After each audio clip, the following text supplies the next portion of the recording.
My debate would be that, Honorable Chair, the words uphold the Constitution have been given constitutional meaning in our jurisprudence. They are no longer just words where the interpretation is unclear. Following the 2017 Restore Legacy, the High Court was required to pronounce itself on whether or not the military's intervention was in fulfillment or not of a constitutional obligation. And the Court of the Land clearly determined that Operation Restore Legacy was executed in accordance with the Constitution, and an interpretation was then given of what it means to uphold the Constitution. The court recognized that the military, in terms of the Constitution, have a right and obligation to play guardian of the said Constitution, preventing or protecting rather the citizens and the Constitution from usurpation of power by unelected individuals. That was the criminals around the president allegory. That the military, whenever there was a threat to constitutionalism, when there's a threat to sovereignty, they must come in as guardians. So there is jurisprudence on the interpretation of the said words. So today government wants to change that meaning, which has been judicially interpreted. We need a reason.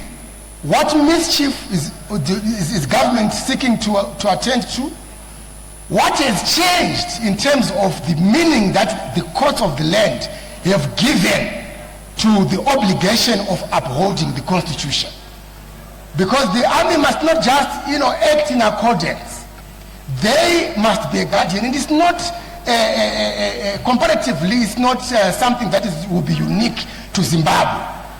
There are institutions which are reposed with a superior function of exercising safeguarding powers over our Constitution.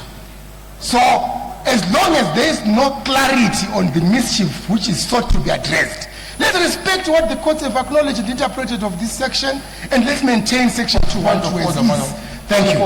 Madam Speaker. Yes, what's your point of order? Madam Speaker, the Honorable Advocate is trying to give a blind eye to the material facts that he knows are there in the Constitution. He knows that the guardianship of the Constitution is left to the Constitutional Court under Section 167 of the Constitution. It's not the barracks which must safeguard the supremacy of the Constitution. It's the Constitutional Court.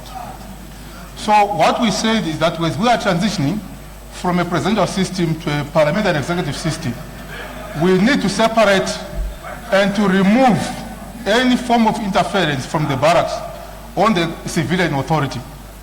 So this clause makes sure that the military keeps in its lane of maintaining territorial integrity and sovereignty from external threat. But betting if is you that want, going to afford that? Yes. If you want the military, But he's not. Thank you, Honorable Mtoni. He is debating. if you want the military to then Honorable Mtoni, Parliament. thank you. Let's allow the Honorable Minister to respond. We debated up to midnight yesterday. Order. Let's allow the Honorable Minister to respond.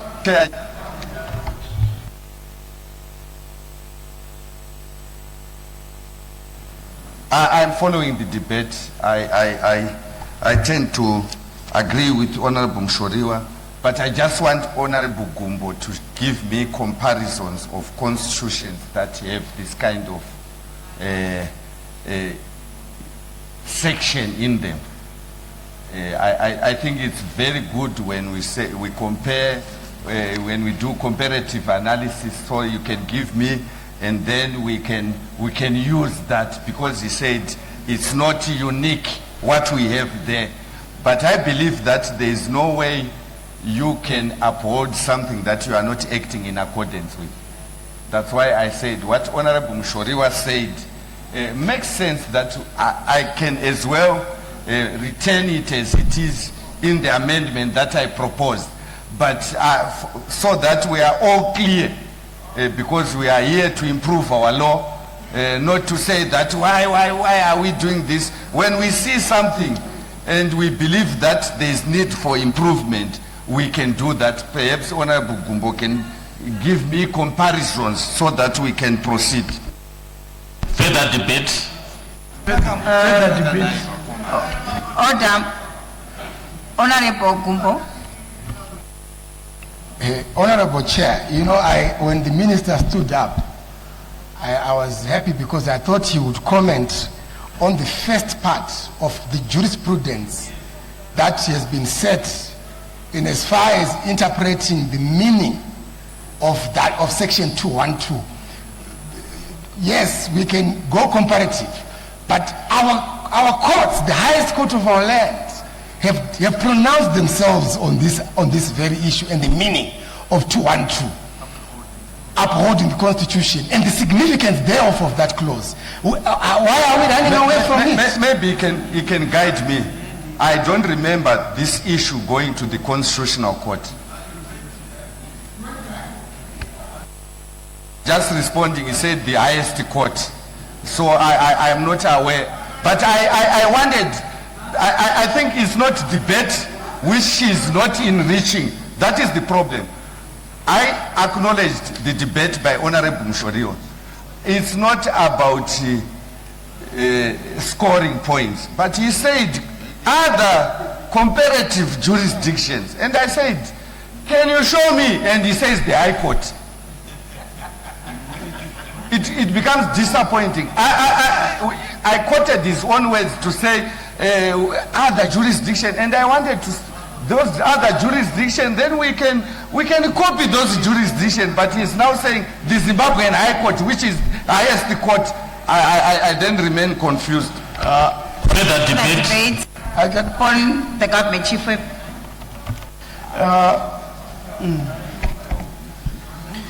No, thank you, Madam Chair.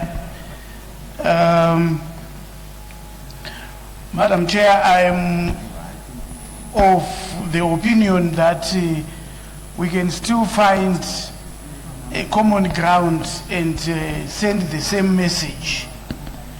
There is somebody, honorable member, who is distracting the chair, the minister.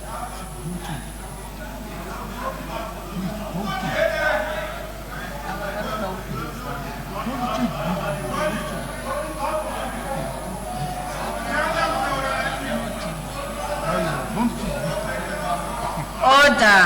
Honorable members on my left.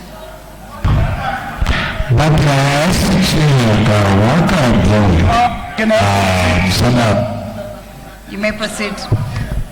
proceed? Madam Chair, if I look at section 207 and with the upholding that we would want to change, I propose maybe to the minister that we can carry both and include the upholding and also in accordance to the Constitution. Why I am saying that, after reading 207 subsection 2, the security services are subject to the authority of the Constitution, the President and Cabinet, and are subject to parliamentary oversight. So I think we will have included both, and we have not affected the whole thing, because upholding, in my view, if my interpretation is correct, is the person who upholds what he is subject to. So I think if the minister would accept, I think we can use in the same statement both of those. totally Debate. Further debate. I agree with you. Yes, Honorable Wende.